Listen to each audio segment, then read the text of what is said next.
Hello friends, आप mutual fund कैसे select करते हैं? जाहिर है 90% लोग म्यूचुअल फंड केवल रिटर्न्स देखकर सेलेक्ट करते हैं, तो आप भी ऐसा ही करते होंगे। आइए समझते हैं कि केवल एक पैरामीटर पर किसी पर्सन को या किसी म्यूचुअल फंड को सेलेक्ट करने के क्या दुष्परिणाम हो सकते हैं। तो एक है प्रिया, जो 10 किलोमीटर वॉक करने में 60 मिनट लगाती है, और एक है राहुल, जो वही 10 किलोमीटर वॉक करने में 75 मिनट लगाता है। जाहिर है प्रिया विनर है, क्योंकि वह फास्ट है। लेकिन अब पता चला है कि प्रिया वॉकिंग ट्रैक पर चल रही थी, लेकिन राहुल गांव के कीचड़ भरे कच्चे रास्ते पर चल रहा था।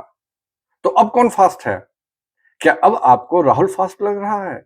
चलिए एक और सिचुएशन देखते हैं। हम्म, प्रिया 60 साल की है और राहुल 25 का। सिचुएशन ने फिर रिजल्ट चेंज कर दिया। लेकिन एक बात तो मैं बताना भूल गया, प्रिया का वेट 50 केजी है और राहुल का 100 केजी। क्या कहा?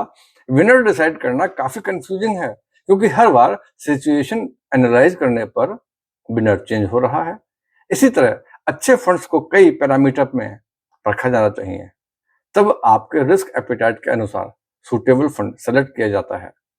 और ये काम कोई एक्सपर्ट ही कर सकता है।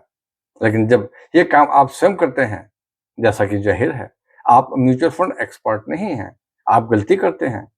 इसके अलावा कोई ऑनलाइन ऐप आपके रिस्क एपेटाइट जाने बिना आपको केवल रिटर्न के हिसाब से कोई फंड सजेस्ट करता है, तो जैसे ही वो फंड कम रिटर्न देना शुरू करता है या नेगेटिव रिटर्न देता है, जाहिर है आप इसके लिए तैयार नहीं होते हैं और आप अपने म्यूचुअल फंड को किसी दूसरे सो कॉल्ड सबसे अच्छे रिटर्न देने वाले फंड में ट्रांसफर कर लेते हैं।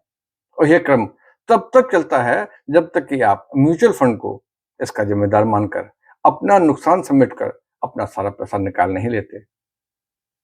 एक अच्छे और कांस्टेंट रिटर्न देने वाले फंड का चुनाव करने के लिए जरूरी है कि आप एक एक्सपर्ट म्यूचुअल फंड एडवाइजर के साथ बैठें, उससे अपने नीड एंड गोल डिस्कस करें और तब जाकर अपने लिए सूटेबल फंड का चुनाव करें।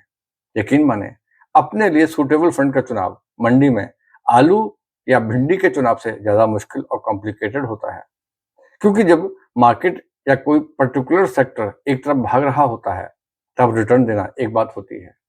लेकिन जब मार्केट वोलेटाइल हो या नेगेटिव जा रहा हो, तब किसी फंड का कांस्टेंट रिटर्न दे पाना या मार्केट के मुकाबले कम गिरना भी मायने रखता है।